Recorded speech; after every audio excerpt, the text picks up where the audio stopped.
cuando cae la noche, las brujas despiertan. Bienvenido a este canal, donde las historias de terror sobre brujas, pactos prohibidos y rituales oscuros cobran vida. Aquí descubrirás relatos que te harán mirar 2 veces la sombra detrás de ti. Si te gusta el terror, dale like, suscríbete y activa la campana, porque cada historia podría ser más real de lo que imaginas. A veces la familia guarda secretos que van más allá de lo que podemos entender. Secretos que se pasan de generación en generación, escondidos detrás de sonrisas y reuniones dominicales. Hay personas que cargan con algo oscuro dentro de ellas, algo que solo se muestra cuando cae la noche y nadie más está mirando. Esta historia trata sobre eso, sobre lo que pasa cuando uno descubre que alguien cercano, alguien de tu propia sangre, no es lo que parece ser. Y sobre todo, trata de lo que puede ocurrir cuando esa persona se da cuenta de que tú sabes demasiado. Sergio creció en un pueblo pequeño del estado de Jalisco, en una comunidad rural donde todos se conocían y las casas estaban separadas por campos de maíz y caminos de tierra. Pasó su infancia jugando en el patio de la casa de su abuela, una construcción vieja de adobe con techo de teja y paredes gruesas que mantenían el fresco en verano y el calor en invierno. Era un lugar lleno de recuerdos felices. Su abuela siempre tenía algo cocinándose en el fogón, y el olor a frijoles y tortillas recién hechas llenaba toda la casa. Pero había algo en esa casa que siempre le dio mala espina. En el patio trasero, casi pegado a la pared del fondo, había un pozo viejo. Era de piedra, profundo y oscuro, y llevaba años sellado con tablas gruesas de madera clavadas con fuerza. Su abuela nunca quiso hablar de ese pozo. Cada vez que Sergio preguntaba por qué estaba cerrado o qué había adentro, ella desviaba la conversación o simplemente le decía que se olvidara de eso. Cuando Sergio tenía unos 10 años, su prima Sandra llegó a vivir con la abuela. Era hija de una tía que había tenido problemas y no podía cuidar de ella. Sandra era unos años mayor que Sergio, callada y solitaria. Nunca jugaba con los demás niños y pasaba horas encerrada en su cuarto o sentada en el patio, mirando fijamente hacia el pozo. A Sergio le daba un poco de miedo. Había algo en su mirada, algo frío y distante, que lo hacía sentir incómodo. Los años pasaron y Sergio se fue del pueblo para estudiar en la ciudad. Se alejó de esa vida rural, consiguió trabajo, formó su propia vida lejos de ahí. Visitaba a su abuela de vez en cuando, pero cada vez con menos frecuencia. Sandra seguía viviendo con ella, cuidándola en su vejez. Sergio notaba que su prima había cambiado con los años. Se había vuelto más callada aún, más extraña. Casi no hablaba durante las visitas familiares, y cuando lo hacía, sus palabras sonaban huecas, sin emoción. Todo cambió cuando la abuela falleció. Sergio recibió la llamada una mañana de octubre. Su abuela había muerto mientras dormía, de forma tranquila, según le dijeron. El funeral se hizo en el pueblo, con poca gente. Muchos de los viejos conocidos ya no estaban, y los jóvenes se habían ido a buscar oportunidades a otros lugares. Sandra organizó todo. Vestía de negro y se movía por la casa como un fantasma, atendiendo a los pocos visitantes que llegaron a dar el pésame. Después del entierro, Sergio decidió quedarse unos días en el pueblo para ayudar con los trámites de la casa. Sandra le dijo que no era necesario, que ella se encargaría de todo, pero él insistió. Había algo que le preocupaba. Sandra vivía completamente sola en esa casa vieja, sin trabajo conocido, sin amigos, sin nadie. ¿De qué vivía? ¿Cómo se sostenía? La primera noche que durmió en la casa, Sergio notó algo extraño. El pozo del patio ya no estaba sellado. Las tablas que habían estado clavadas ahí durante décadas habían sido arrancadas y estaban tiradas a un lado, quebradas y astilladas. El pozo estaba completamente abierto, y desde donde Sergio estaba, solo se veía oscuridad absoluta en su interior. Le preguntó a Sandra sobre eso durante la cena. ¿Qué pasó con el pozo? ¿Por qué lo abriste? Ella lo miró con esos ojos fríos y simplemente dijo, necesitaba estar abierto. No dio más explicaciones. Sergio sintió un escalofrío, pero no insistió. Había algo en la forma en que Sandra lo miraba que le decía que no debía hacer más preguntas. Esa noche, Sergio no pudo dormir bien. Estaba acostado en el cuarto que había sido suyo de niño, mirando el techo, cuando escuchó algo. Eran voces, susurros que venían de afuera, del patio.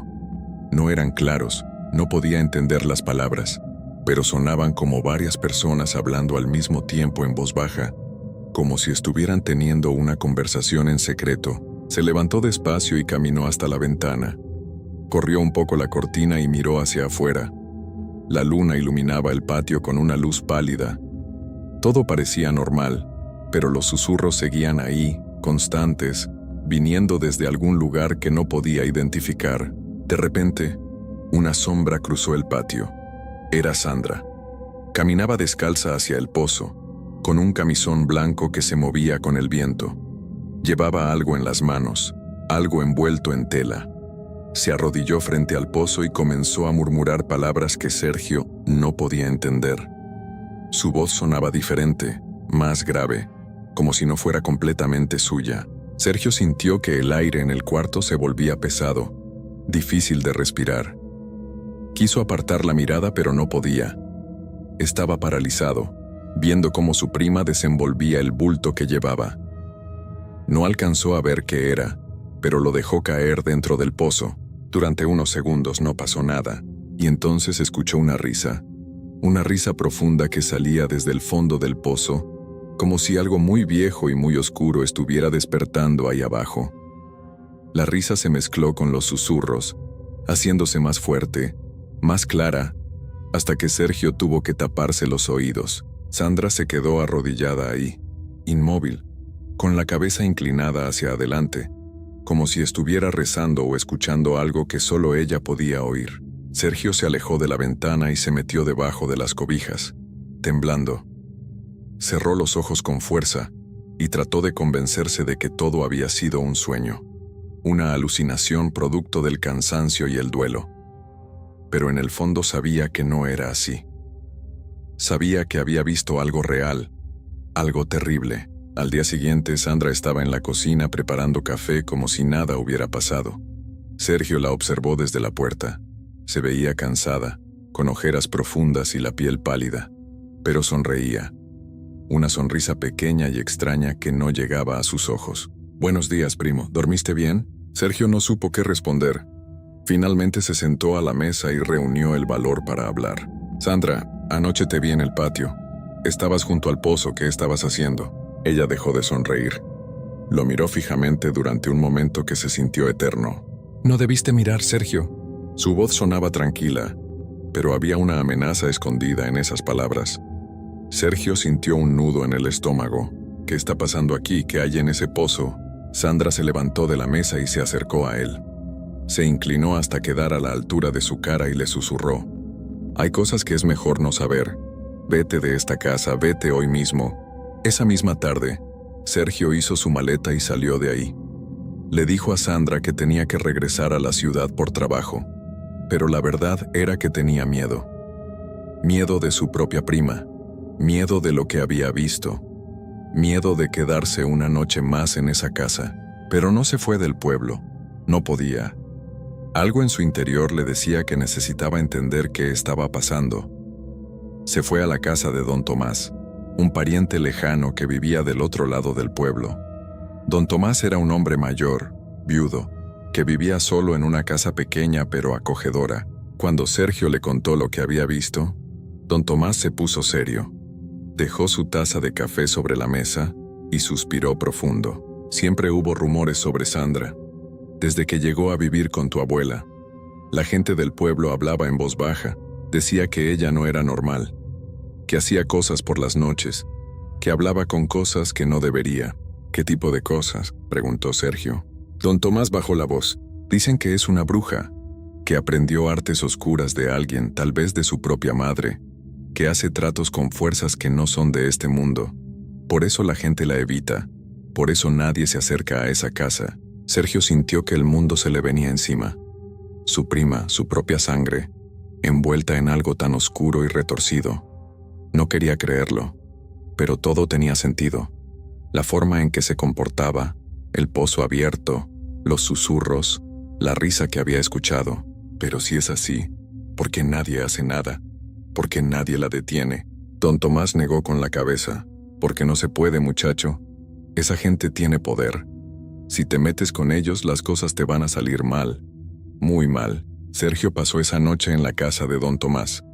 Pero el sueño no llegó. Se quedó despierto en la oscuridad, escuchando el silencio del pueblo. Y entonces los susurros regresaron. Al principio pensó que era su imaginación. Pero los susurros eran reales, tan reales como la primera noche. Venían de todas partes, de las paredes, del techo, del suelo. Voces bajas que hablaban en un idioma que no conocía, pero que de alguna forma entendía. Y entonces escuchó algo que hizo que se le helara la sangre. Su nombre: Sergio, Sergio, Sergio. Las voces lo repetían una y otra vez como un canto, como una llamada. Sergio se tapó los oídos con las manos, pero no servía de nada. Las voces estaban dentro de su cabeza. Se levantó de la cama y salió al pasillo. Don Tomás dormía en el cuarto de al lado. Sergio pensó en despertarlo, pero no quería asustarlo. Caminó hasta la sala y se sentó en el sillón, tratando de calmarse. Pero los susurros no paraban. Luego escuchó otra cosa. Risas. Risas aterradoras que venían de afuera desde la calle. Eran risas agudas, burlonas, como si algo estuviera disfrutando de su miedo. Sergio miró por la ventana y no vio nada. Las calles estaban vacías, iluminadas apenas por la luna, pero las risas seguían ahí, moviéndose, acercándose. Las noches siguientes fueron iguales. Los susurros y las risas lo seguían a donde fuera. No importaba si se quedaba en la sala, si se escondía en el baño o si se metía debajo de las cobijas. Las voces siempre lo encontraban. Decían su nombre, se burlaban de él, le susurraban cosas horribles que no podía entender, pero que lo llenaban de terror. Don Tomás notó que algo andaba mal. Sergio estaba pálido, ojeroso, apenas comía. Una mañana le dijo: «Muchacho, tienes que irte del pueblo. Esa mujer te echó algo, te marcó. Mientras estés aquí no vas a tener paz». Sergio sabía que tenía razón. No podía seguir así. Ya no aguantaba más.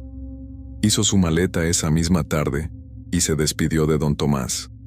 Le agradeció por todo y prometió que lo llamaría cuando llegara a la ciudad. Pero mientras caminaba por el camino de terracería que llevaba a la carretera principal, donde podría tomar un autobús, sintió que algo andaba mal. El camino estaba completamente vacío. No había pájaros, no había insectos, no había ruido, solo silencio. Un silencio que pesaba como una lápida. Y entonces escuchó pasos detrás de él. Eran pasos lentos, constantes, que venían desde atrás. Sergio no quería voltear. Algo en su interior le gritaba que no lo hiciera, pero no pudo evitarlo. Giró la cabeza y la vio. Era Sandra. Estaba parada en medio del camino a unos 50 metros de distancia. Llevaba el mismo camisón blanco de aquella noche. Su cabello largo caía desordenado sobre sus hombros, pero lo más aterrador eran sus ojos. Brillaban con un reflejo plateado, como si la luz de la luna se hubiera quedado atrapada dentro de ellos. Ella lo miró fijamente, y entonces sonrió. Fue una sonrisa horrible, demasiado ancha, demasiado perfecta. Una sonrisa que no era humana, y comenzó a correr. Corría descalza sobre la tierra, riendo, con esa risa aguda y aterradora que Sergio había escuchado durante noches. Corría con una velocidad imposible, cerrando la distancia entre ellos en segundos. Sergio sintió que el pánico lo invadía por completo. Soltó su maleta y comenzó a correr también. Corría con todas sus fuerzas, sin mirar atrás, con el corazón latiéndole tan fuerte que sentía que le iba a estallar en el pecho. Podía escuchar los pasos de Sandra detrás de él, cada vez más cerca, cada vez más rápidos. Podía escuchar su respiración, una respiración pesada y animal que no sonaba a nada humano. Los pulmones le ardían, las piernas le temblaban. Tropezó varias veces, pero se levantó y siguió corriendo. No podía detenerse. Si se detenía, ella lo alcanzaría. No sabía cuánto tiempo corrió. Pudo haber sido 1 minuto o 1 hora. Pero finalmente vio las luces de la carretera principal a lo lejos. Autos pasando, gente, civilización, seguridad. Reunió las últimas fuerzas que le quedaban y corrió hacia allá. Cuando sus pies tocaron el pavimento de la carretera, se volteó para mirar atrás. Sandra ya no estaba. El camino de terracería estaba vacío. Solo el viento soplaba entre los matorrales. No había rastro de ella, como si nunca hubiera estado ahí. Sergio se dejó caer de rodillas sobre el pavimento, jadeando, llorando de alivio y de terror. Un coche se detuvo a su lado y el conductor bajó la ventanilla, preguntando si estaba bien. Sergio apenas pudo articular palabra. Le pidió que lo llevara a la estación de autobuses más cercana. Durante todo el camino miró por la ventana trasera, esperando ver a Sandra apareciendo entre las sombras. Pero nunca la vio. Esa noche tomó el primer autobús que salía del estado. No le importaba a dónde fuera, solo quería alejarse lo más posible de ese lugar. Sergio nunca volvió al pueblo. Nunca regresó a la casa de su abuela. Nunca intentó comunicarse con Sandra ni con nadie de ahí. Cambió su número de teléfono, se mudó a otra ciudad, trató de empezar de cero, pero las pesadillas nunca lo dejaron. Cada noche soñaba con el pozo. Soñaba que caía dentro de él, hundiéndose en una oscuridad que no tenía fondo. Soñaba con los susurros, con las risas, con los ojos plateados de Sandra mirándolo desde las sombras. A veces, cuando estaba solo en su departamento por las noches, todavía escuchaba su nombre. Un susurro lejano que venía de ninguna parte y de todas partes al mismo tiempo. Sergio supo entonces que nunca estaría realmente a salvo. Que Sandra, o lo que fuera que habitaba en ella, lo había marcado para siempre. Que no importaba a dónde fuera o cuánto se alejara, esa oscuridad siempre estaría ahí, esperando, vigilando, susurrando su nombre en la noche. Y cada vez que miraba su reflejo en el espejo, podía jurar que veía una sombra detrás de él. Una sombra con ojos brillantes y una sonrisa demasiado ancha. Sergio aprendió a vivir con el miedo, porque no tenía otra opción. Algunos secretos de familia no se pueden enterrar. Algunos lazos de sangre no se pueden romper. Y algunas personas llevan una oscuridad dentro de ellas que todo lo contamina. Sandra seguía ahí en esa casa vieja junto al pozo abierto, esperando, siempre esperando. Y Sergio sabía que algún día, cuando menos lo esperara, ella vendría por él. Porque las brujas nunca olvidan y nunca perdonan. Historia 2. Hay lugares que la gente evita sin saber exactamente por qué. Sitios que parecen normales de día, pero que cuando cae la tarde se sienten diferentes, como si algo invisible cambiara en el aire. El viejo río era uno de esos lugares. Durante años, las familias del pueblo dejaron de ir ahí. Los niños ya no jugaban en sus orillas. Y nadie hablaba mucho sobre las razones, solo decían que era mejor mantenerse alejados. Pero siempre hay alguien que no escucha las advertencias. Siempre hay quien piensa que las historias son solo eso, historias. Esta es la verdad sobre lo que le pasó a Rafael, un muchacho de 17 años que vivía en un pueblo pequeño de Veracruz, y sobre el día que él y sus amigos decidieron ignorar lo que todos sabían pero nadie decía en voz alta. Rafael era un chico normal. Iba a la escuela, ayudaba a su padre en la tienda de abarrotes y pasaba las tardes con sus amigos. Era julio, y el calor era insoportable. Ese verano parecía peor que otros años.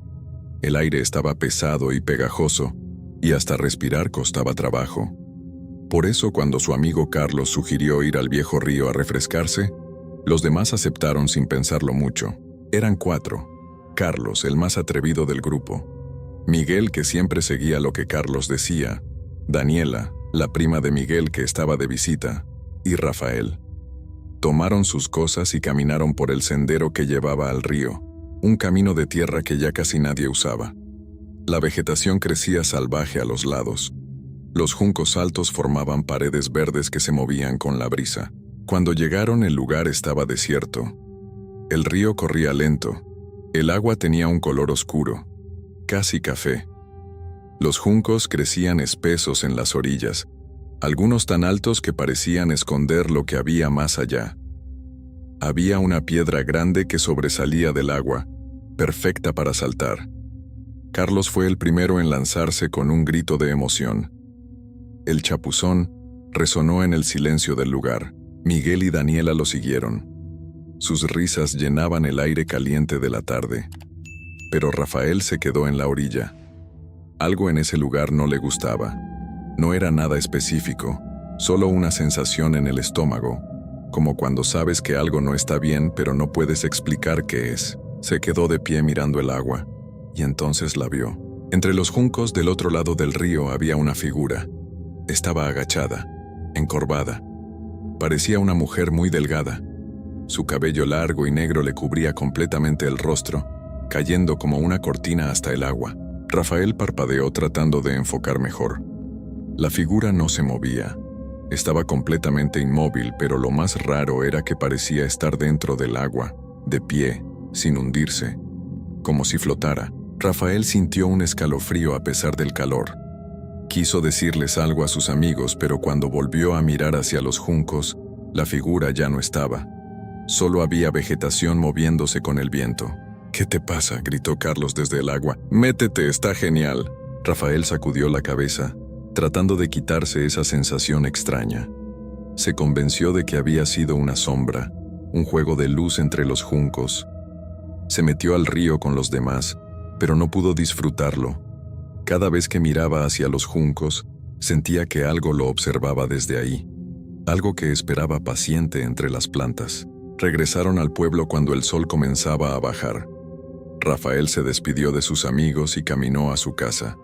Durante la cena estuvo callado. Su madre le preguntó si se sentía bien, y él solo asintió. No quería preocuparla con algo que probablemente no era nada. Esa noche, Rafael se fue a dormir temprano. El calor hacía difícil descansar, así que dejó la ventana abierta para que entrara algo de aire. Se quedó dormido pensando en la figura entre los juncos, tratando de convencerse de que no había sido real. Despertó de golpe. No sabía qué hora era, pero todo estaba oscuro y silencioso. Algo lo había sacado del sueño. Un sonido. O tal vez una presencia. Se quedó quieto en su cama, escuchando. Y entonces lo sintió. Sus pies estaban fríos, muy fríos. Se incorporó lentamente y miró hacia abajo. El piso de su cuarto estaba mojado. Había un charco pequeño junto a su cama. Rafael encendió la lámpara de su mesita con manos temblorosas. La luz iluminó el cuarto, y lo que vio hizo que se le detuviera la respiración. Había huellas.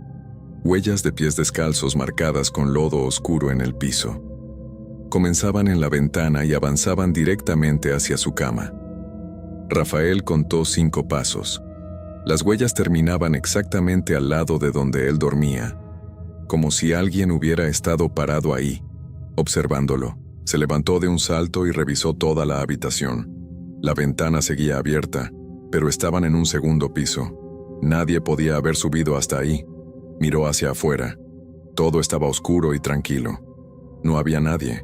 Rafael limpió las huellas con una toalla vieja, pero el olor se quedó. Un olor a río estancado, a agua sucia y plantas podridas. Se metió de nuevo a la cama, pero no pudo volver a dormir.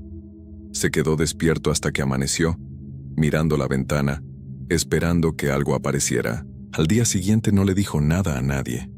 ¿Qué iba a decir? ¿Que alguien había entrado a su cuarto y solo había dejado huellas mojadas? Sonaría ridículo.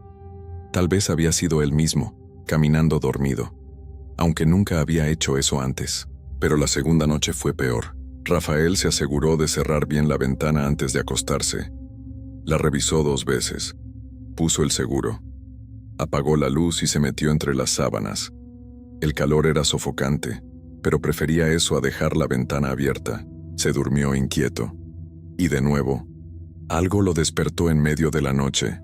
Esta vez era un sonido. El sonido de agua escurriendo, como cuando alguien sale de una alberca y el agua cae al piso. Rafael abrió los ojos en la oscuridad. El sonido venía de algún lugar de su cuarto. Estiró la mano hacia la lámpara, pero antes de encenderla, escuchó otra cosa. Una respiración, lenta, pesada, húmeda. No era su respiración. Encendió la luz. No había nadie. Pero el piso estaba empapado. Había agua por todas partes formando charcos que brillaban bajo la luz. Y el olor. Ese olor a río podrido era tan fuerte que le daba náuseas. La ventana seguía cerrada. Rafael se levantó y caminó por el cuarto. Sus pies chapoteaban en el agua. No tenía sentido. No había ninguna tubería rota, ninguna filtración. El agua simplemente estaba ahí. En la pared, junto a la ventana, había algo más. Marcas de dedos mojados. Como si alguien hubiera presionado las manos contra la pared desde afuera, tratando de entrar.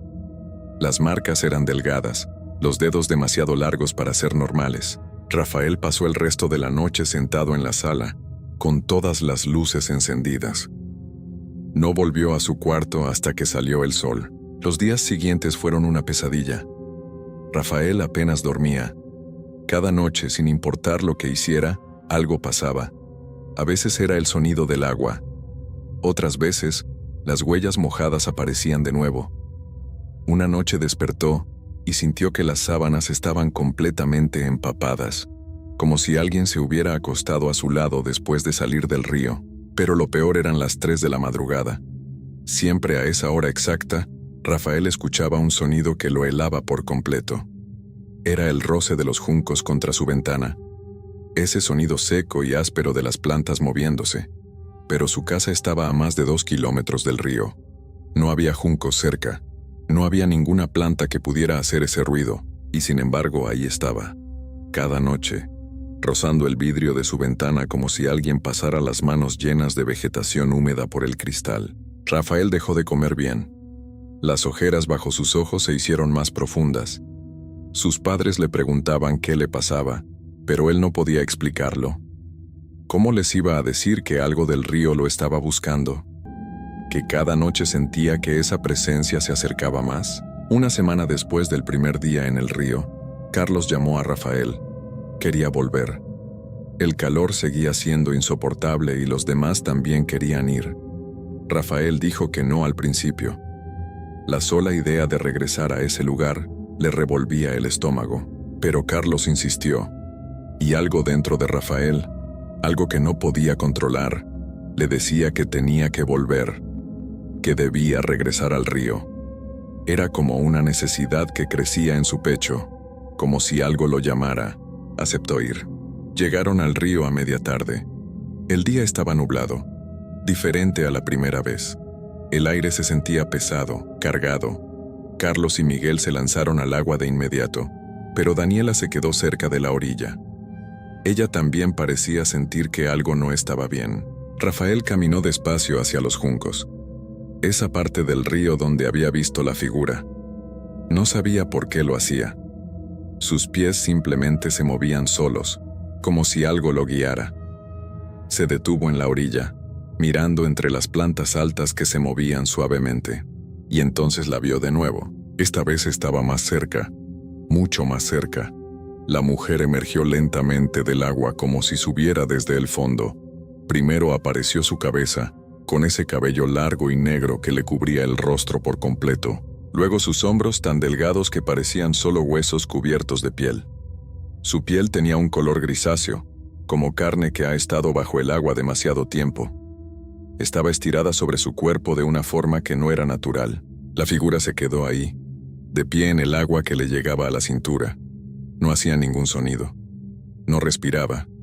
Simplemente existía, inmóvil, como una estatua podrida. Rafael quiso moverse, quiso gritar, pero su cuerpo no respondía. Y entonces ella levantó la cabeza. El cabello se apartó ligeramente, y Rafael pudo ver sus ojos. Eran completamente negros, sin blanco, sin iris. Solo oscuridad profunda que parecía tragarse la luz. Y estaban fijos directamente en él. Fue en ese momento cuando Rafael notó algo más. Entre los juncos, a los lados de la mujer, había manos. Decenas de manos pálidas y delgadas que se aferraban a la orilla, asomándose entre las plantas. Algunas tenían los dedos torcidos en ángulos imposibles. Otras parecían estar cubiertas de una capa viscosa de algas y lodo. «¡Rafael!», el grito de Carlos lo sacó del trance. «¿Qué haces ahí parado? ¿Viste algo?». Rafael volteó hacia sus amigos. Cuando miró de nuevo hacia los juncos, las manos habían desaparecido. Pero la mujer seguía ahí, y ahora estaba sonriendo. Era una sonrisa imposible, demasiado ancha, que mostraba dientes grises y encías negras. ¡Corran!, gritó Rafael con una voz que no parecía suya. ¡Salgan del agua ahora! La urgencia en su voz hizo que los demás reaccionaran. Carlos y Miguel salieron del río de inmediato. Daniela ya estaba en la orilla. Todos miraron a Rafael, que señalaba hacia los juncos con mano temblorosa. ¿Qué pasa?, preguntó Miguel. ¿Qué viste? Pero cuando todos miraron hacia donde Rafael señalaba, no había nada. Solo juncos moviéndose con el viento. El agua estaba completamente quieta. Demasiado quieta. «Tenemos que irnos», dijo Rafael. Su voz sonaba desesperada. «Ahora, por favor». Carlos iba a protestar, pero algo en la expresión de Rafael lo detuvo. Recogieron sus cosas rápido y comenzaron a caminar de regreso por el sendero. Rafael iba al final del grupo, mirando constantemente hacia atrás, y justo antes de que el río desapareciera de su vista, la vio una vez más. La mujer estaba parada en la orilla, completamente fuera del agua ahora. Y no estaba sola. Había figuras a su alrededor, siluetas oscuras que se movían entre los juncos, todas mirando en su dirección. Rafael tropezó y casi cayó. Cuando recuperó el equilibrio y volvió a mirar, el río estaba vacío de nuevo. Pero sabía lo que había visto. Y sabía que algo había cambiado. Esa noche Rafael no regresó a su casa. Le dijo a sus padres que se quedaría en casa de Carlos, pero en realidad se quedó despierto en la sala, con las luces encendidas, esperando que amaneciera. No quería estar solo en su cuarto. Cerca de las 3 de la madrugada escuchó algo en la puerta de entrada. El sonido de agua goteando. Se levantó lentamente y se acercó. Bajo la puerta se filtraba agua. Un charco se estaba formando en el piso. Y entonces escuchó la voz. Era una voz de mujer, ronca y húmeda, como si hablara con la boca llena de agua. Rafael. Conocía su nombre. «Es hora de volver». Rafael retrocedió, el corazón latiéndole tan fuerte que sentía que se le iba a salir del pecho. El agua seguía entrando bajo la puerta, cada vez más. El charco crecía, avanzaba hacia él. Sintió algo frío en sus pies, miró hacia abajo. El agua le cubría los tobillos. Pero eso era imposible. Estaba en medio de la sala, lejos de la puerta, y sin embargo, el agua estaba ahí, fría como hielo, subiendo lentamente. Intentó moverse, pero sus pies no respondían. Era como si algo bajo el agua los sujetara. Miró hacia la puerta y gritó. La puerta estaba abierta ahora, aunque él no la había escuchado abrirse. Y en el umbral estaba ella, la mujer del río. Su cabello goteaba agua oscura que formaba charcos a sus pies. Su piel grisácea brillaba bajo la luz de la lámpara. Y detrás de ella, esas manos, docenas de ellas, arrastrándose por el piso, aferrándose a las paredes, acercándose. Rafael intentó gritar de nuevo, pero no salió ningún sonido. Las manos lo alcanzaron. Eran frías y resbalosas. Lo sujetaron de los tobillos, de las pantorrillas, tirando de él hacia abajo. El agua ya le llegaba a las rodillas, aunque seguía estando en tierra firme. Podía sentirla subiendo, llenando la habitación con ese olor a río podrido. La mujer se acercó.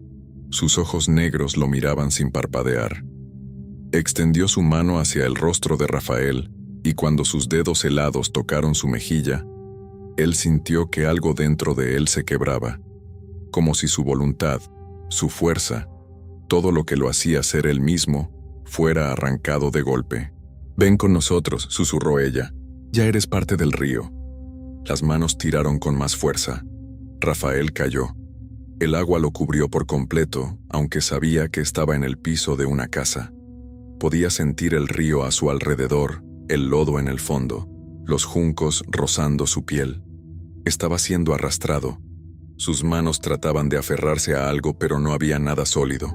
Solo agua fría y oscura. Y entonces todo se detuvo. A la mañana siguiente, los padres de Carlos encontraron la puerta de entrada abierta. La sala estaba empapada. Había agua por todas partes y un olor terrible que hacía imposible respirar. Pero Rafael no estaba. No había señales de lucha. No había nada roto. Solo agua, lodo y huellas que llevaban hacia la puerta y se perdían en la calle. Lo buscaron durante días. Revisaron el río, el pueblo, los caminos. Nadie lo había visto. Era como si se hubiera evaporado. Carlos, Miguel y Daniela contaron lo que había pasado esa tarde en el río, pero nadie les creyó realmente. Dijeron que Rafael probablemente había huido del pueblo por alguna razón, que aparecería pronto, pero nunca apareció. 3 semanas después, Carlos volvió al río. No sabía por qué, pero sentía que debía hacerlo. Fue solo, al atardecer, cuando el sol comenzaba a bajar y las sombras se hacían más largas. Se acercó a la orilla, al lugar donde Rafael se había quedado parado aquella tarde, y entonces lo vio. Entre los juncos había una figura. Estaba de pie, inmóvil, mirando hacia el sendero. Era un joven, delgado, con la ropa empapada pegada al cuerpo. Su cabello cubría parcialmente su rostro, pero Carlos pudo ver sus ojos. Eran completamente negros. Era Rafael. Carlos gritó y corrió. No volvió a mirar atrás, y nunca regresó a ese lugar. Desde entonces, la gente del pueblo evita el viejo río más que antes, especialmente al atardecer, cuando el agua se queda quieta y los juncos dejan de moverse, porque si te acercas demasiado, si miras con atención entre las plantas, puedes verlo. Rafael sigue ahí, de pie en el agua, inmóvil, esperando. Sus ojos negros buscan a quien lo mire durante demasiado tiempo, y cuando encuentra a alguien, cuando sus miradas se cruzan, esa persona siente algo, una necesidad de acercarse, de entrar al agua, de unirse a él y a los demás que esperan bajo la superficie, porque el río nunca suelta lo que toma, y siempre tiene hambre. Siempre está esperando a que alguien más ignore las advertencias y se acerque demasiado. Rafael ya no es quien era. Ahora es parte de algo más grande, algo antiguo que vive en el agua oscura, y cada tarde, cuando cae el sol, él observa desde los juncos, esperando, llamando en silencio a quien sea el siguiente. Nadie sabe cuántos hay ya ahí dentro, cuántas figuras se esconden entre los juncos, pero cada cierto tiempo, alguien desaparece en el pueblo. Y después, si vas al río al atardecer, puedes ver una silueta nueva, inmóvil, observando, esperando su turno para atraer a quien siga. Y Rafael, el muchacho que un día fue a nadar con sus amigos, es ahora el primero que ven, el señuelo perfecto, porque todavía tiene rostro de persona, todavía se ve casi humano, y eso hace que la gente baje la guardia. Hasta que es demasiado tarde, el río sigue ahí, oscuro, silencioso, hambriento, y Rafael espera en sus orillas, con sus ojos vacíos y negros, cumpliendo el único propósito que le queda: traer más almas al agua, para siempre.